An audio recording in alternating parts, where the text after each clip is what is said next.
Oh, hello. Glad you could join me today. Well, I'm currently here in Persia, now called Iran, and today I'm gonna look around and try to delve into the origins of the religion of Baha'is. So, why don't you join me for the rest of this expedition?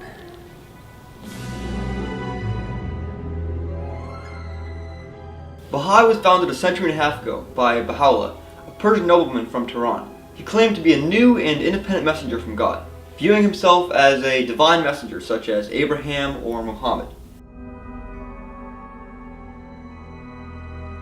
There are currently more than 5 million Baha'is around the world in more than 200 countries.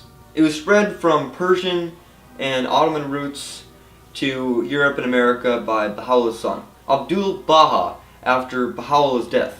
After Abdul Baha's death in 1921, his eldest grandson, Shaghi Effendi, continued missionary work and further developed Baha'i philosophy. He also created and expanded Baha'i shrines and gardens in Israel. After Shoghi's death in 1957, leadership of the faith passed on to a group of believers. It is now one of the most widespread faiths in the world and continues to expand, even in the third world.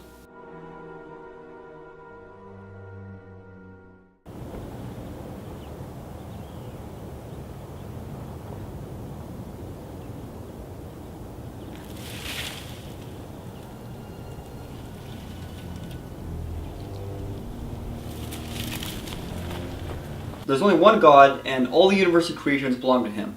They have a message of unity. One God, one human society that should be united in a global society. Well, I was raised in a Christian background, and I was actually pretty active. Did a lot of program planning. I was a youth director for about 12 years.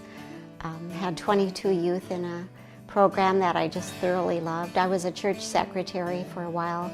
I've been on probably every board that they had. Very, very engrossed in my love of Christianity and Jesus. And my brother became a Baha'i in the 1980s, and he would talk to me about the faith, and then my daughter became a Baha'i. Well, you know, I think the basic thing for me was the peacefulness of not thinking that, quote, I was right, and that we were all of one God, which I think that everybody does believe that. I don't know where the divisions come in all the different faiths. Baha'u'llah said the earth is but one country, and mankind its citizens. They believe in equality between the sexes, therefore promoting gender equality. They have harmony of science and religion, believing that they reinforce, complement each other.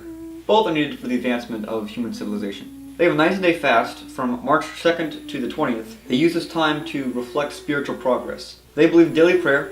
They pray daily.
They have both recited prayers and personal prayers. They're encouraged to meditate each day. They have a house of worship where they gather for prayer and meditation. The houses of worship are open to people of every religion. There are currently 7 of these houses of worship of Baha'i, with a 8th current in development in Chile. In addition to that, they hold a communal feast every 19 days. The religion of Baha'is has both a sacramental and mystical orientation, with the latter being the most dominant because they practice meditation and seek unity. Both religions believe in daily prayer, both have one God, They don't believe in adultery, but chastity before marriage. They're both encouraged to spread their faith. Baha'is believe in gender equality, while the Bible believes in gender roles. Baha'is are unsure of life after death, whereas Christians are certain of where they'll go upon dying. Baha'is have a house of worship that they worship at, whereas Christians worship at either like a church or chapel. There are no recognized branches of Baha'is. Christianity, on the other hand, has many, including Catholic, Orthodox, Lutheran, Anglican, Baptist, Evangelical, Charismatic, non-denominational, as well as several others. I think that's it for today, folks.